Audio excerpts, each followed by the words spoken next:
سورہ فلق مکی صورت ہے۔ ہجرت سے پہلے اس کا نزول ہوا۔ قرآن پاک کی ترتیب کے اعتبار سے اس کا نمبر 113 ہے اور نزول کے اعتبار سے اس کا نمبر 20 ہے۔ اس میں 5 آیتیں اور 1 رکوع ہے۔ اس سورہ مبارکہ کے نزول کے بارے میں 2 قول ہیں۔ ایک قول یہ ہے کہ یہ مکی صورت ہے، ایک قول یہ ہے کہ یہ مدنی صورت ہے۔ والاول اصح، صدر الافاضل مولانا نعیم الدین مراد آبادی علیہ رحمہ تفسیر خزائن العرفان میں لکھتے ہیں کہ زیادہ صحیح قول یہی ہے کہ سورہ فلق مدنی صورت ہے۔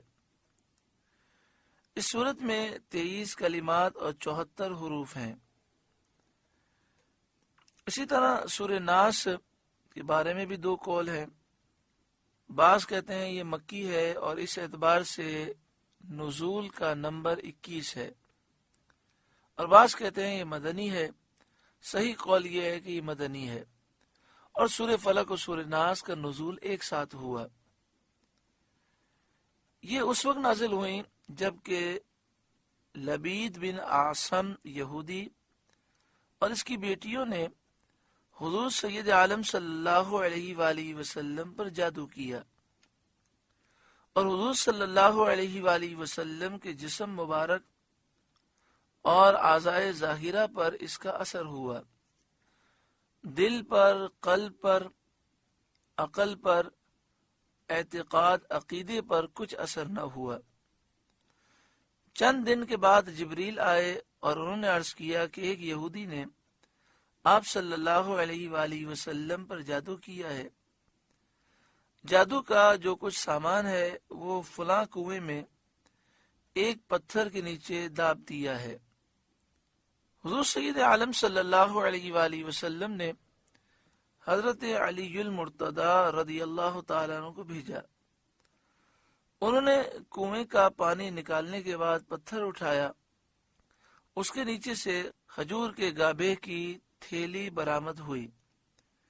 اس میں حضور صلی اللہ علیہ وآلہ وسلم کے بال مبارک، منہ مبارک جو کنگھی سے برآمد ہوئے تھے، اور حضور صلی اللہ علیہ وآلہ وسلم کی کنگھی کے چند دندانے اور ایک ڈورا دھاگا یا کمان کا چلہ جس پر 11 گرہیں لگی تھیں، اور ایک موم کا پتلا جس میں 11 سوئیاں چبھی تھیں، یہ سب سامان پتھر کے نیچے سے نکلا۔ حضور صلی اللہ تعالی علیہ وآلہ وسلم کی خدمت میں حاضر کیا گیا۔ اللہ تعالیٰ نے یہ دونوں صورتیں نازل فرمائیں۔ ان دونوں صورتوں میں 11 آیتیں ہیں، 5 سورہ فلق میں اور 6 سورہ ناس میں۔ ہر ایک آیت کے پڑھنے کے ساتھ ایک ایک گرہ کھلتی جاتی تھی، یہاں تک کہ سب گرہیں کھل گئیں، اور حضور صلی اللہ علیہ وآلہ وسلم بالکل تندرست ہو گئے۔ تعویذ اور عمل جس میں کوئی کلمہ کفر یا کلمہ شرک کا نہ ہو جائز ہے، خاص کر وہ عمل جو آیات قرآنیہ سے کیے جائیں یا وہ عمل جو احادیث میں موجود ہیں، یا اس کے علاوہ کوئی دوسرا عمل جس میں کفر اور شرک کا کلمہ نہ ہو، تو ایسا عمل کرنا اور ایسا تعویذ بنانے میں کوئی حرج نہیں۔ ترمذی شریف میں ہے، حضرت اسماء بنت امیس نے عرض کیا، یا رسول اللہ صلی اللہ علیہ وآلہ وسلم، جعفر کے بچوں کو جلد جلد نظر ہوتی ہے، کیا مجھے اجازت ہے کہ ان کے لیے عمل کروں؟ تو حضور صلی اللہ علیہ وآلہ وسلم نے اجازت دی، یعنی نظر بد اتارنے کے عملیات کیے جا سکتے ہیں، مگر شرط یہ کہ وہ عملیات شریعت کے خلاف نہ ہو، ان میں کوئی کلمہ کفر نہ ہو، کلمہ شرک نہ ہو۔ بسم اللہ الرحمن الرحیم، اللہ کے نام سے شروع جو نہایت مہربان رحم والا۔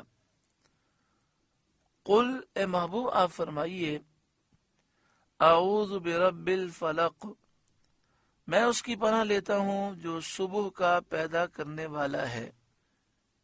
تعوذ میں اللہ تعالیٰ کا اس وصف کے ساتھ ذکر اس لیے ہے کہ اللہ تعالیٰ صبح پیدا کر کے رات کی تاریکی دور فرماتا ہے، رات کا اندھیرا دور فرماتا ہے، تو وہ قادر ہے کہ پناہ چاہنے والے کو جن حالات سے خوف ہے ان کو دور فرمائے۔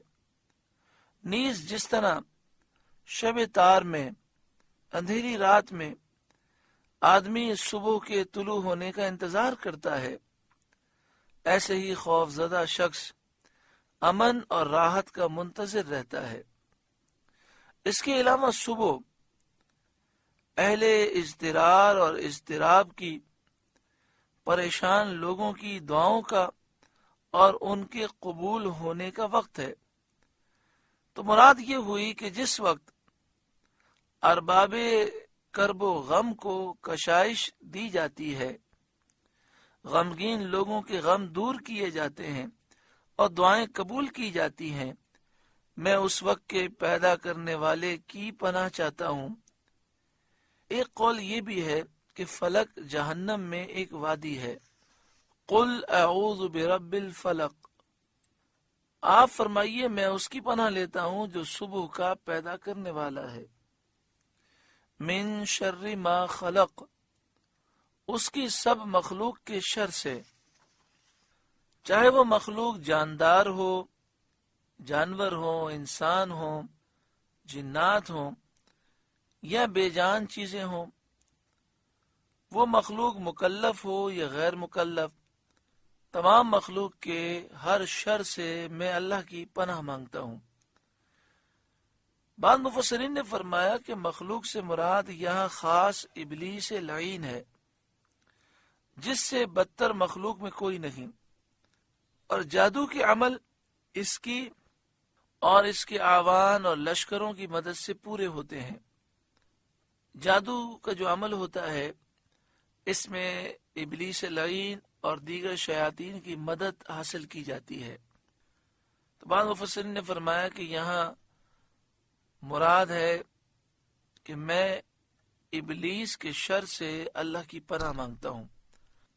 پناہ کو اس طرح سمجھیں کہ جیسے فائر ہو رہے ہوں تو بچنے کے لیے کوئی کسی آڑ کو اختیار کر لیتا ہے، تو مراد یہ ہے کہ اللہ تعالیٰ مجھے اپنی رحمت کے سائے میں لے لے اور ان دشمنوں کے شر سے محفوظ رکھے۔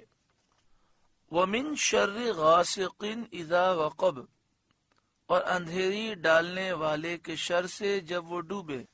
حضرت ام المومنین عائشہ صدیقہ رضی اللہ تعالی عنہا سے مروی ہے، اور یہ حدیث ترمذی شریف میں ہے، رسول کریم صلی اللہ علیہ وآلہ وسلم نے چاند کی طرف نظر کر کے ان سے فرمایا، اے عائشہ، اللہ کی پناہ لو اس کے شر سے، یہ اندھیری ڈالنے والا ہے جب ڈوبے، یعنی آخر ماہ میں جب چاند چھپ جائے تو جادو کے وہ عمل جو بیمار کرنے کے لیے ہیں اسی وقت میں کیے جاتے ہیں۔ وَمِن شَرِّ غَاسِقٍ إِذَا وَقَبَ، اور اندھیری ڈالنے والے کے شر سے جب وہ ڈوبے۔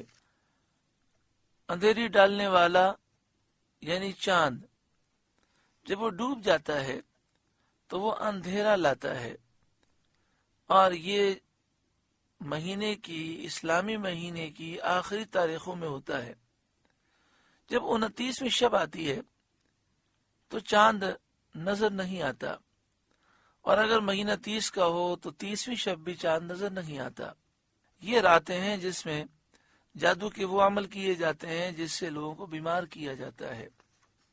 وَمِن شَرِّ النَّفَّاثَاتِ فِي الْعُقَدِ، اور ان عورتوں کے شر سے جو گروہ میں پھونکتی ہیں، یعنی جادوگر عورتیں جو ڈوروں میں، دھاگوں میں گرا لگا لگا کر ان میں جادو کے منتر پڑھ پڑھ کر پھونکتی ہیں، جیسے لبید کی لڑکیاں۔ گنڈے بنانا اور ان پر گرا لگانا، آیات قرآن اور اسماء الہیہ دم کرنا جائز ہے، یعنی کسی دھاگے پر گرا لگانا اور اس پر قرآن کی آیت پڑھ کے دم کرنا یا اللہ کے نام دم کرنا یہ جائز ہے۔ جمہور صحابہ و تابعین اسی پر ہیں۔ حدیث عائشہ رضی اللہ تعالی عنہ میں ہے کہ جب حضور سید عالم صلی اللہ علیہ وآلہ وسلم کے اہل میں سے کوئی بیمار ہوتا تو حضور صلی اللہ علیہ وآلہ وسلم سورہ فلق و سورہ ناس پڑھ کر اس پر دم فرماتے. وَمِن شَرِّ حَاسِدٍ اِذَا حَسَد، اور حسد والے کے شر سے جب وہ مجھ سے جلے. حسد والا وہ ہے جو دوسرے کے زوال نعمت کی تمنا کرے، جو یہ چاہتا ہو کہ دوسرے کی نعمت زائل ہو جائے، وہ حاسد ہے. کسی کی نعمت سے جلنا اور یہ تمنا کرنا کہ یہ اس نعمت سے محروم ہو جائے، یہ حسد ہے. حسد نیکیوں کو اس طرح کھا جاتا ہے جیسے آگ لکڑی کو کھا جاتی ہے. یہاں حاسد سے یہودی مراد ہیں جو نبی کریم صلی اللہ علیہ وآلہ وسلم سے حسد کرتے تھے. یا خاص لبید بن عاصم یہودی مراد ہے. حسد بدترین برائی ہے. یہی سب سے پہلا گناہ ہے جو آسمان میں ابلیس سے ہوا اور زمین میں قابیل سے ہوا کہ قابیل نے حسد کی وجہ سے حضرت حابیل کو شہید کر دیا اور برباد ہو گیا. اللہ تعالی ہمیں حسد کی آگ سے محفوظ فرمائے. سورہ فلق کا درس مکمل ہوا. اللہ تعالیٰ اس سورہ مبارکہ کے نور سے ہمارے قلوب کو روشن و منور فرمائے. آمین بجاہ سید المرسلین صلی اللہ علیہ وآلہ وسلم.